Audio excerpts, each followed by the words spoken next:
മോളെ ആരമ്മായിയോ കേറി വാ. മോള് വന്നേ. രമേശൻ പറഞ്ഞു. അപ്പൊ പിന്നെ ഇനി ഓടി പോരുന്നതാ അമ്മായി. അമ്മായി വീട് കണ്ടോ?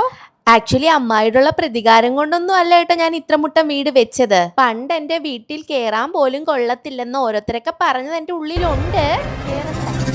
വാ കേറി വാ. ഈ ഏരിയ കണ്ടോ അമ്മായി? ഈ ഏരിയയിൽ ഇരുന്ന കോതൂരത്തെ എല്ലാ സ്ഥലവും എല്ലാ വീടുകളും കാണാം. അമ്മായിയുടെ വീട് ഇതിൽ അവിടെ കാണാം കുഞ്ഞോളം. അമ്മായി എന്താ ഇവിടേക്ക് വെളുത്തിരിക്കുന്നേ? അത് അമ്മായിയുടെ ഇവിടേക്ക് ഭയങ്കരമായ പിഗ്മെന്റേഷൻ, ചൂട് കാരണം വിയർത്ത് കുളിച്ചിട്ട് ഒരുമാതിരി. അമ്മായി പൊടിയൊന്നും ഇട്ടാ മാറത്തില്ല. ഡേംഡോക്കിന്റെ 5% ഗ്ലൈക്കോളിക് ആസിഡ് യൂസ് ചെയ്യും. ഇതൊരു സ്പ്രേ ടൈപ്പ് ആയതുകൊണ്ട് വളരെ ഈസി ആയിട്ട് നമ്മുടെ ശരീരത്തിൽ യൂസ് ചെയ്യാൻ പറ്റും. നമ്മുടെ എഫക്റ്റഡ് ഏരിയയിലേക്ക് ജസ്റ്റ് ഒന്ന് സ്പ്രേ ചെയ്ത് കൊടുത്താൽ മതി. റബ്ബ് ചെയ്യേണ്ട ആവശ്യമൊന്നുമില്ല. ഡെയിലി 2 വട്ടം യൂസ് ചെയ്താൽ നല്ല റിസൾട്ട്. 5% ഗ്ലൈക്കോളിക് ആസിഡ് അടങ്ങിയ സ്പ്രേ കഴുത്തിലും കൈമുട്ടിലും കാൽമുട്ടിലും ഹൈപ്പർ പിഗ്മെന്റേഷൻ മാറ്റി നല്ലൊരു ഗ്ലോ തരും. 8 ആഴ്ച കൊണ്ട് തന്നെ അണ്ടർആമിലെ ഡിസ്കളറേഷൻ 22% ഇംപ്രൂവ് ചെയ്യുമെന്ന് ക്ലിനിക്കലി പ്രൂവ് ചെയ്തിട്ടുമുണ്ട്. അത് മാത്രമല്ല അണ്ടർആമിൽ നിന്ന് വരുന്ന ദുർഗന്ധം കൺട്രോൾ ചെയ്യാനും കുറയ്ക്കാനും ഇത് സഹായിക്കും. ഇത് ഇന്ത്യയിലെ ആദ്യത്തെ സ്പ്രേ ഫോർമാറ്റിലുള്ള അണ്ടർആം ബ്രൈറ്റനിങ് പ്രോഡക്റ്റ് ആണ്. ഇത് ക്ലിനിക്കലി ടെസ്റ്റഡുമാണ്. 2 hour delivery in Kochi, Chennai, Bangalore. Product മേലിൽ ടാഗ് ചെയ്തിട്ടുണ്ട്. കുതിച്ച് ചാടുന്ന സോഫയാ. ഞാൻ പിന്നെ ട്രിവാൻഡ്രത്ത് ഒരു വീട് നോക്കുന്നുണ്ട് അമ്മായി. ലുലു മോളിന്റെ അടുത്തേ.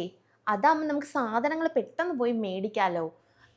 പണ്ട് അമ്മായിക്ക് ഓർമ്മയുണ്ടോ? അമ്മായി ഒന്നും റേഷൻ കാർഡ് യൂസ് ചെയ്യത്തില്ലായിരുന്നു. എൻ്റെ അമ്മ വന്ന അമ്മായിയോട് ആ റേഷൻ കാർഡ് ഒന്ന് തരുമോയെന്ന് ചോദിച്ചപ്പോഴത്തേനും അമ്മായി ദാരിദ്ര്യവാസികളെന്ന് എൻ്റെ അമ്മയെ വിളിച്ചു. അതെനിക്കിപ്പോൾ ഓർക്കുമ്പോൾ തന്നെ അമ്മായി അടുത്ത് ദേഷ്യമുണ്ട്. പക്ഷെ ഞാനത് പ്രകടിപ്പിക്കുന്നില്ലെന്നേ ഉള്ളൂ. അമ്മായി പിന്നെ ഞാനൊരു സെർവൻറ്റിനെ നോക്കുന്നുണ്ട് കേട്ടോ. ഒരു 10,000-12,000 രൂപ മാസം കൊടുക്കാനൊക്കെ. മക്കളെ അമ്മായിക്ക് അങ്ങനെ ആ ജോലി ഇങ്ങ് തരുമോ?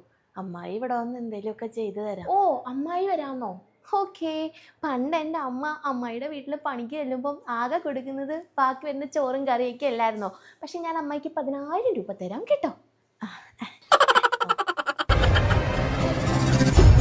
ആദ്യം എനിക്കൊരു ചായ ഇടും. ചായ ഇടാം ഇപ്പം ഇടാം.